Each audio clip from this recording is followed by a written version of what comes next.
querido, tudo bem? Seja bem-vindo ao nosso canal, onde nós iniciamos uma série falando sobre o luto e hoje nós trataremos sobre as fases do luto. Mas antes de iniciarmos, eu quero pedir a você que sinalizasse aqui no sininho, se inscrevesse no canal e também não deixe de compartilhar com seus amigos.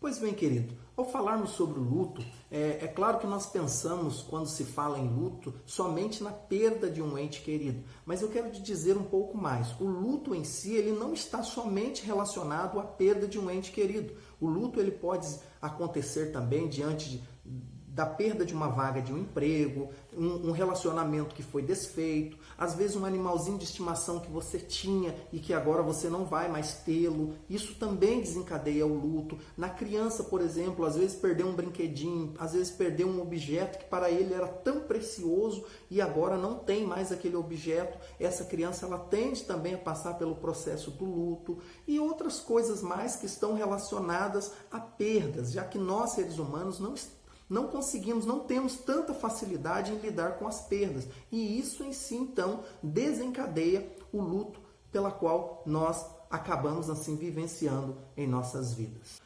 Vamos falar, então, sobre as fases do luto. A primeira fase que acontece no luto, nós assim chamamos de negação. Ou seja, nesse período a pessoa ela não aceita, ela não reconhece, ela ainda não assimila que de fato aquilo aconteceu. Então há uma preocupação na mente da pessoa ao pensar assim, isso não aconteceu, por que isso justamente agora? Não quer se acreditar que aquilo de fato ocorreu. E aí, após essa fase, o sujeito ele tende a entrar na segunda fase, que nós colocamos como barganha ou negociação. É o período onde a pessoa ela tenta fazer uma troca, né? E justamente isso acontece com aquilo que a pessoa acredita, né? Geralmente eles elevam isso para Deus. Deus, por que isso aconteceu? Né? Me leva no lugar dessa pessoa e assim sucessivamente. Então é um período de troca, é um período de barganha, de negociação. Passado essa fase, a pessoa ela entra na terceira fase que nós chamamos de raiva. A raiva é o processo onde a pessoa ela se enche de tudo aquilo porque ela não aceita de fato, né? E aquilo geralmente é colocado para uma outra pessoa. Em que sentido? Né? Começa então a gerar o sentimento de culpa. A culpa é de fulano, a culpa é dos médicos, a culpa é do hospital. Ou seja, no período da raiva, tende a colocar sempre a culpa em alguém, ou até mesmo a culpa consigo mesmo.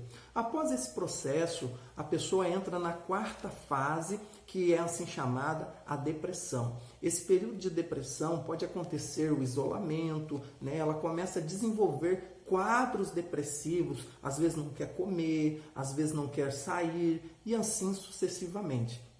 Depois de todas essas fases, a última fase do luto é o período da aceitação. Na fase da aceitação, por mais doloroso que seja o quadro, né, da morte em si, a pessoa ela já tem uma noção do que realmente está acontecendo, ela passa a aceitar esse processo, que ainda que é doloroso e difícil, mas ela já tem uma compreensão melhor dessa situação.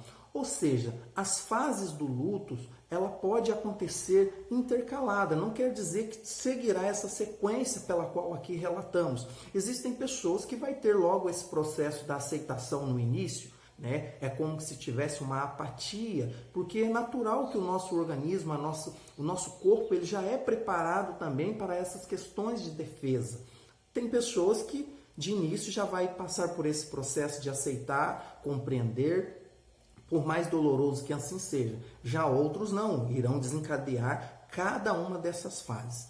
Enfim, queridos, a gente sabe que é algo difícil, é algo muitas das vezes assim incompreensível para o ser humano, mas todos nós iremos em algum momento e outro passar por isso e que a gente consiga lidar com esse processo, né? Então não deixe aqui de acompanhar os próximos vídeos, onde nós trataremos de outros assuntos que irão contribuir para que você consiga lidar nesse processo tão difícil que a sociedade como um todo, ela assim vivencia, ok? Então, um forte abraço para você, não esqueça de compartilhar com seus amigos, de deixar aqui o seu comentário, o seu like, e a gente se vê então no próximo vídeo.